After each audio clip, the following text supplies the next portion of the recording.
In November 1914, the invasion of Latvia and the landings near Riga are in full operation. We're still moving naval assets for shore bombardment into position, but two Soviet destroyers have managed to sneak past and are trying to attack the landing convoy. We have dispatched two of the X-class gunboat destroyers, and we'll see if we can take care of these two relatively easily. They are bringing a small convoy, so it's entirely possible that they're trying to land additional troops for defense, or that they are trying to send material to the beleaguered troops that are garrisoning Riga. But we'll take care of that, and two destroyers should be perfectly capable of dealing with this little force. Okay, I think we have our first target, and yep, that looks like an enemy destroyer, all right. So we'll hold off on the torpedoes, and we'll just use the guns for now. See if we can make ourselves useful, because we're way too far for a torpedo launch. We'll get them to launch first. They may have launched at this point actually, so we'll probably want to turn in somewhat. That is going to throw off the aiming, but at this range the 105s are never going to hit anyway. So let's see if we can get them to smoke up, which is going to throw their aim off, and then torpedo them from close range. Otherwise, we'll see that we can just gun them down. It should not be too much of a trouble.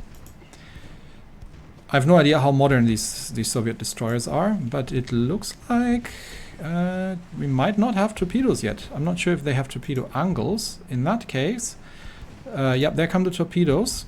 So let's actually turn the other direction. Nah, never mind. Just hard to port, avoid the torpedoes, evade the torpedoes, and then launch our own torpedoes whenever ready. And can we make that turn? I think we can. That should not be too much of a problem. Actually, we may be a little bit too close here. So let's just straighten her out and see that we can bypass this torpedo. There comes a second torpedo launch, and they actually have managed to hit us. Not bad, not bad. Let's try to dodge the second torpedo launch if we can, but it looks like we've lost control over X-32, which is a little unfortunate.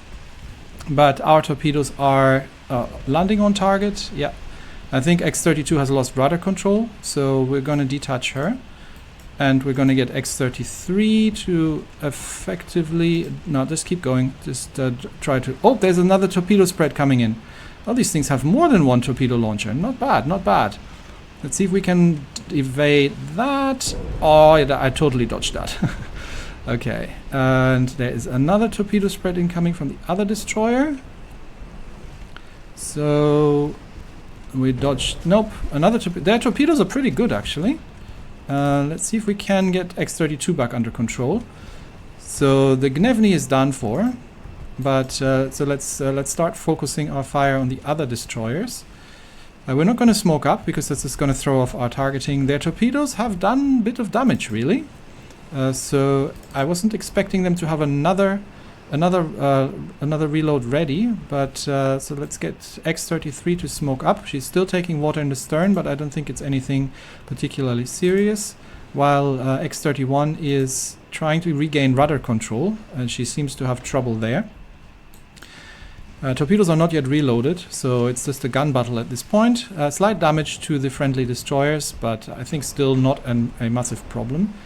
And once X-33 has gotten... Is she going for the ram? It looks almost like she's going for the ram. Okay, in that case, just keep it straight and try to finish her off before she does that.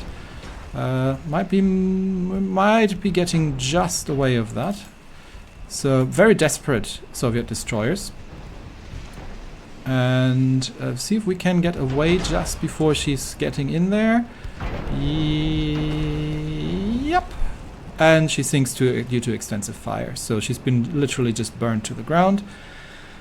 Which means we can once again form a battle line and then just deal with the transports. And that should be the last of it. X-33 still has rudder problems from the torpedo hit in the stern there, but the Soviet torpedoes are not particularly good, although they do seem to have a fair amount of them, and that was smart of them only to send out one spread before sending out a second one. So well played, but still no chance really. So Gnevny sunk, two destroyers sunk, and 5 transports on the bottom, and the landing area is secure.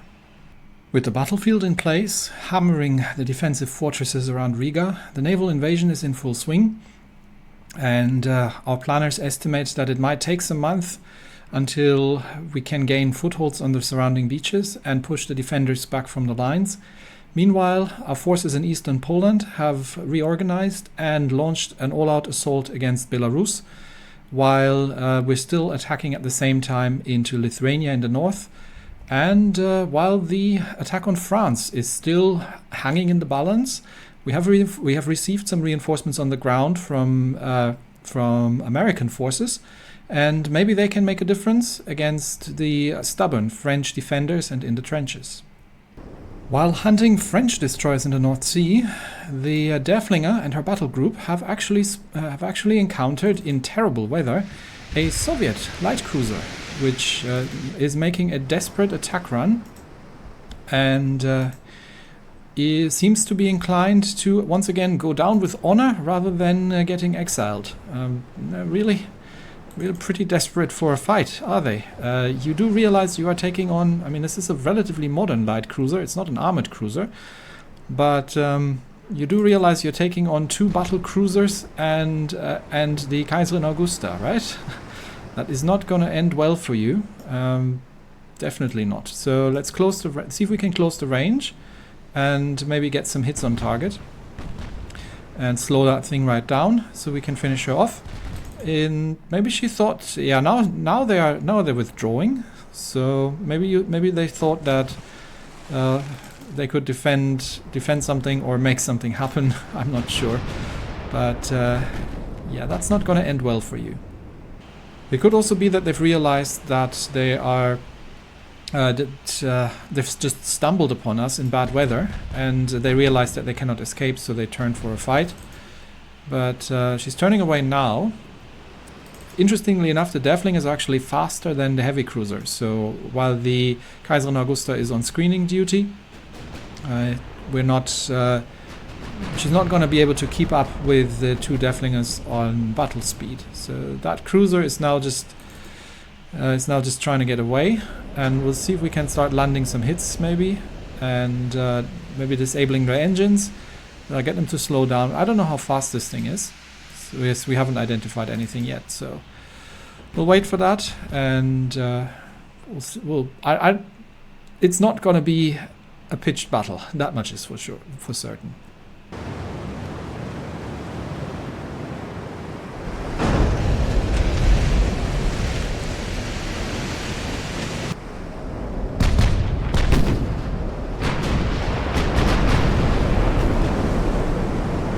Cruiser has taken heavy damage, and I think at this point she's not going to be able to escape anymore, so we'll just let them finish her off, and that's another successful raid in dreadful weather, as usual, in the North Sea in winter.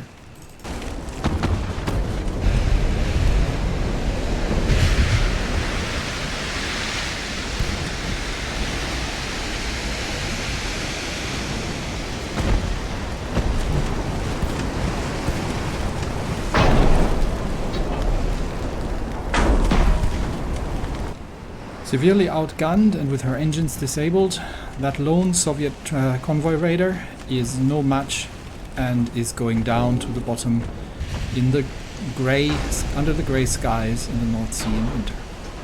While the German fleet is busy conducting naval landings in Latvia against stiff Soviet resistance, the Italians have actually staged a landing themselves in the Maldives. And while this is one of our stopover ports in the Indian Ocean, there's really nothing we can do about it.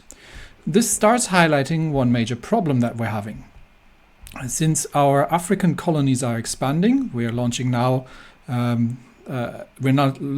further assaults out of Chad and the other possessions against French African colonies, we really don't have much to defend these. So a lot of the French cruisers that are operating around the area here do so unchallenged and deal damage to our transports. So what we need is something that can, in a pinch, protect our colonial possessions, and can, if necessary, take on something like an enemy battle cruiser.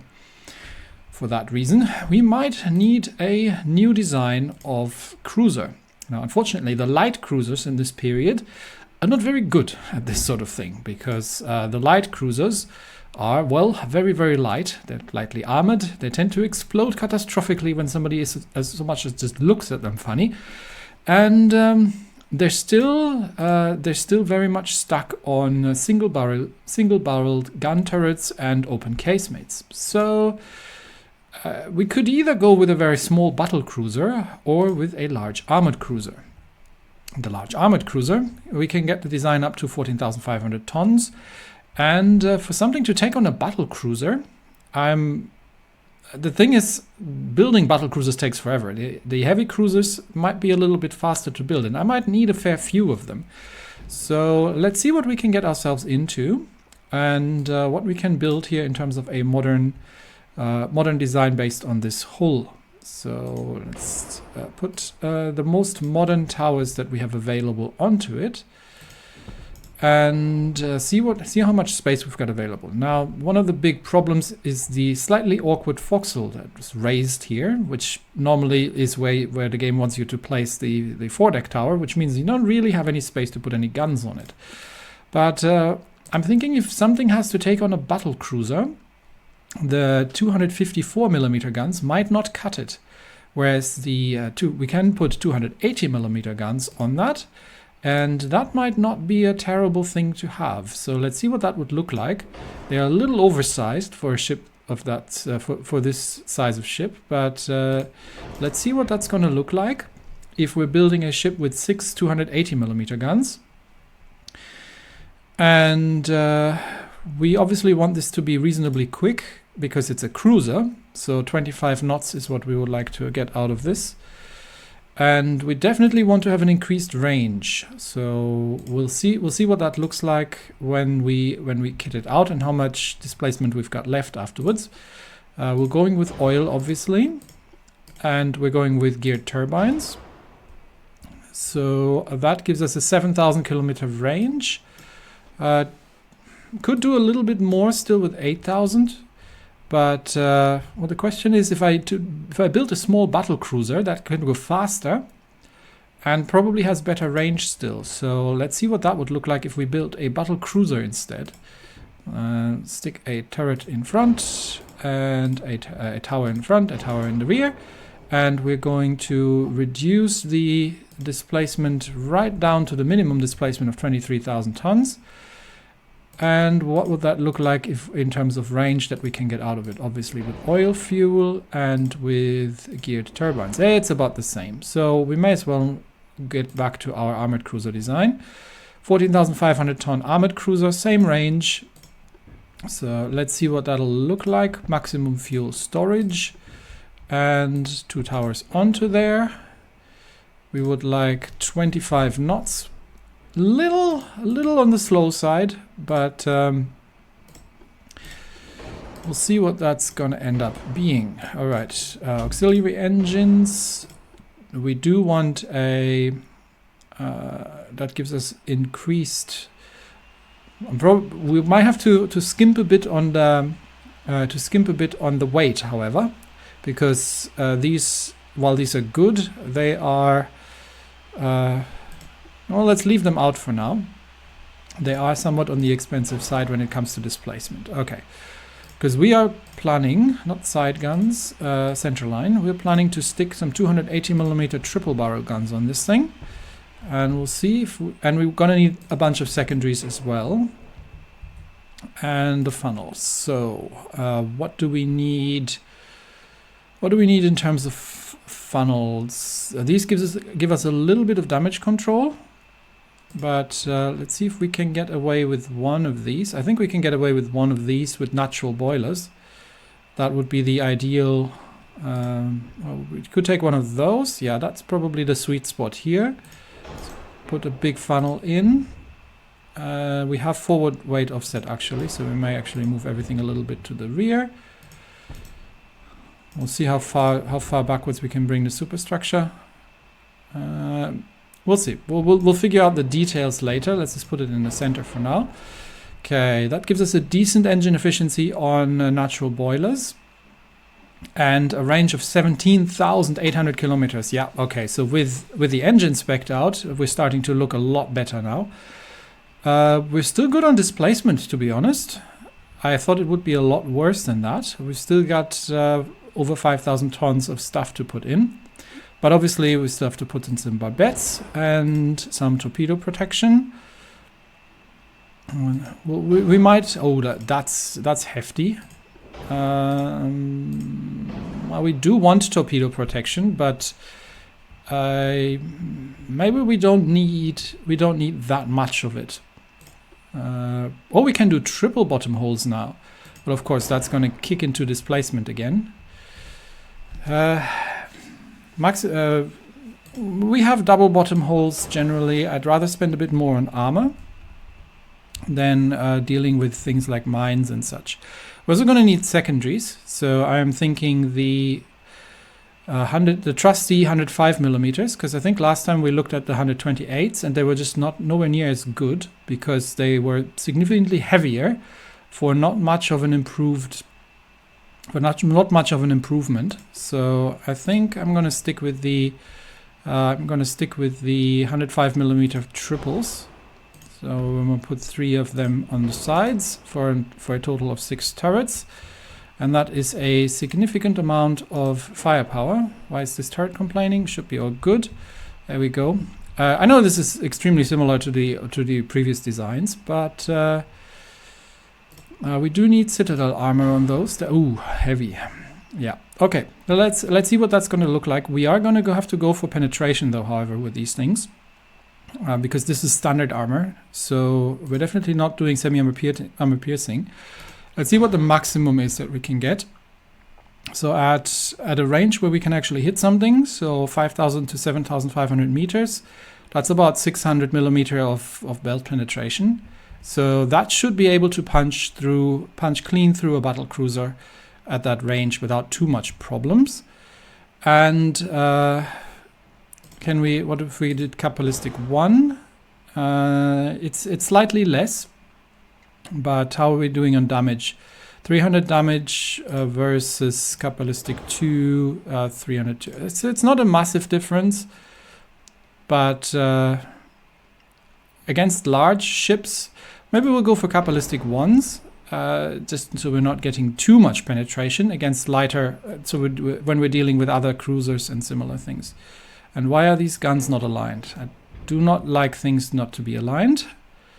Please flip that around, and can we get that aligned? There. That's better.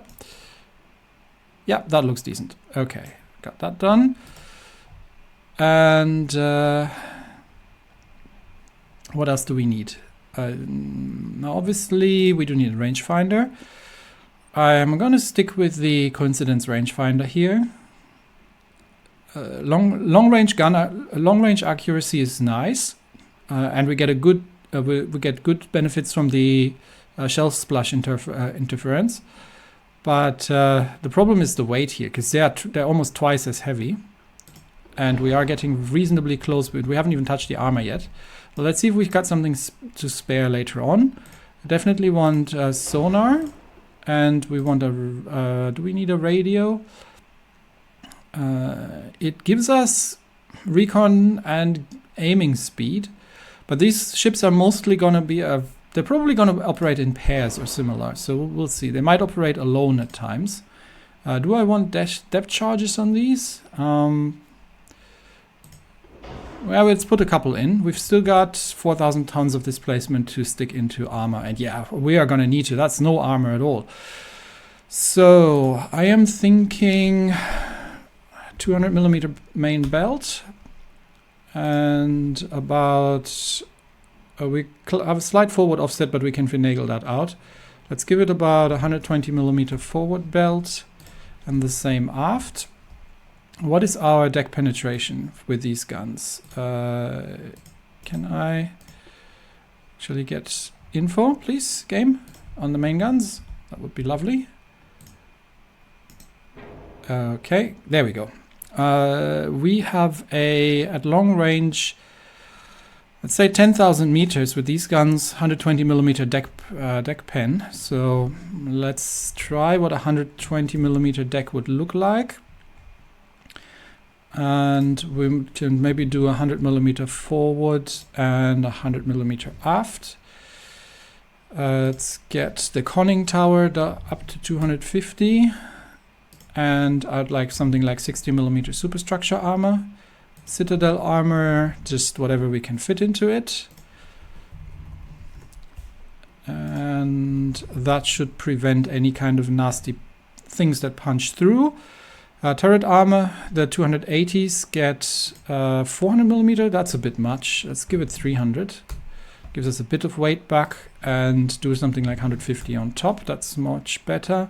400 millimeter or 390 by bets is fine. The 105s, they can get like splinter armor on the side. Oh, they can't even get any side armor. Oh yeah, because they're open. That's why. So let's give them 50 millimeters on top. So that's 280 millimeter main guns, 105 millimeter main secondaries, and these are currently 47 caliber length. I'm good with that, and these are 43s. That sounds pretty reasonable. So let's get this thing. Let's see what else. We've skimped on a couple of things, like we're still on steam steering. We could get into hydraulic steering. That's probably not a bad idea. Can we get a slightly better propeller shaft? Yes, we can. And minimal, yeah. Okay, we're gonna put some decent anti-flood in there, because also when we get, it's not so much just for torpedoes, but it's also when we get hit. Double bot reinforced bulkheads, good idea as well. Oh, and we need to figure out the shells still. We've got the high capacity HE shells. What is our high explosive penetration on these things? That's probably not enough. Let's go for nose fused. Yeah, that should be enough to blast destroyers out of the water. And we're going for a standard ratio on the mains. And what is the HE penetration on the secondaries? Yeah, not so much. So I'm thinking probably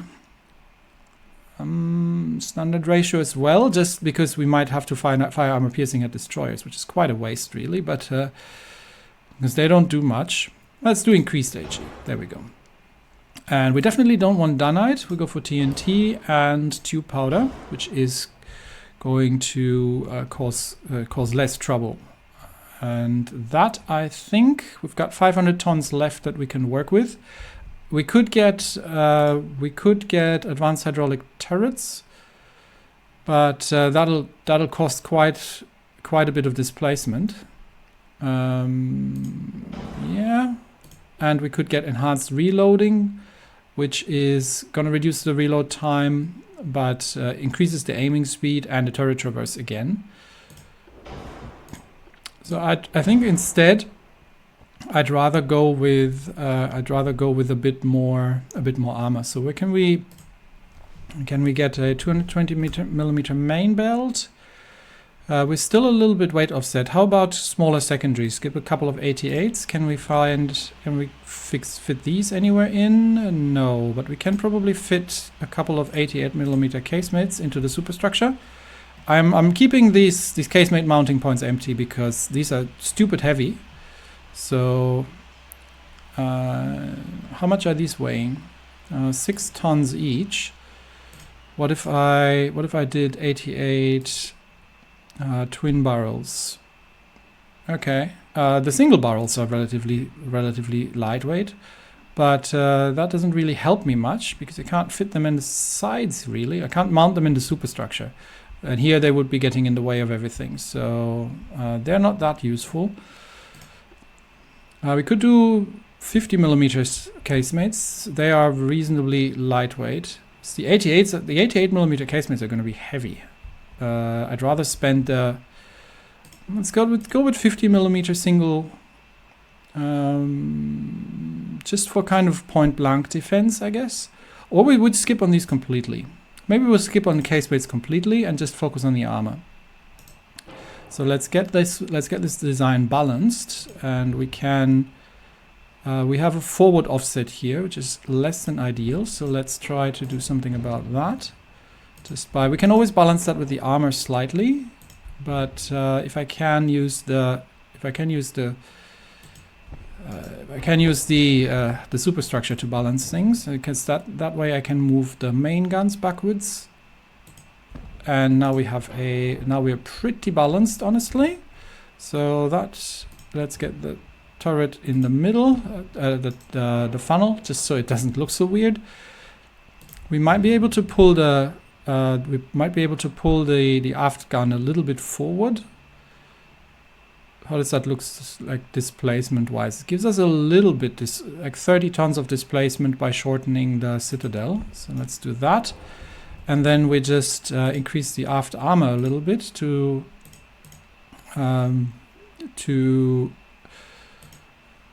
balance out the forward weight offset. There we go. Okay, perfect. And we've still got 250 tons to put somewhere. Let's make that a 300mm conning tower armor. And can we get the main belt up a little bit higher? Let's get that up to 230. No, 230. We can get a bit more deck armor, 125 in the main deck. And if we can get both the forward and the aft deck a little heavier, let's do 130 main. No, that's too much. 125 main deck. Can do a couple more millimeters on the superstructure. There we go. That's a reasonable design with a pretty heavy firepower of six 280mm guns. We've got some depth charges to deal with submarines if necessary. We've got hydroacoustic. We've got, for this type of ship, a reasonable amount of armor. And we haven't really skimped on anything else, honestly. So, because we've got natural boilers, and we still get an almost 18,000 kilometer range. So that is a good, and we're going to call that the Deutschland class of heavy cruiser pocket battleships.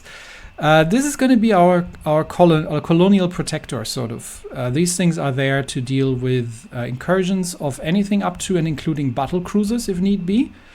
And with the range, they can be anywhere. They can, by themselves, should be in the sweet spot to defend themselves from anything. So let's save that design.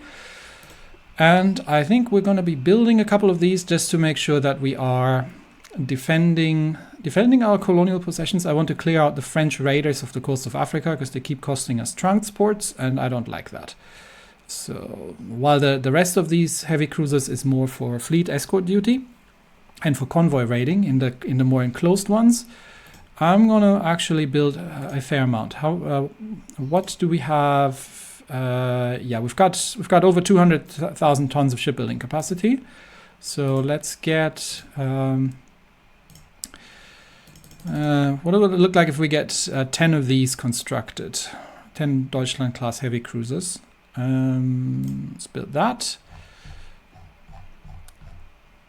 So, yep, a fair amount of them are under construction, and we've still got some space in case we need to build something for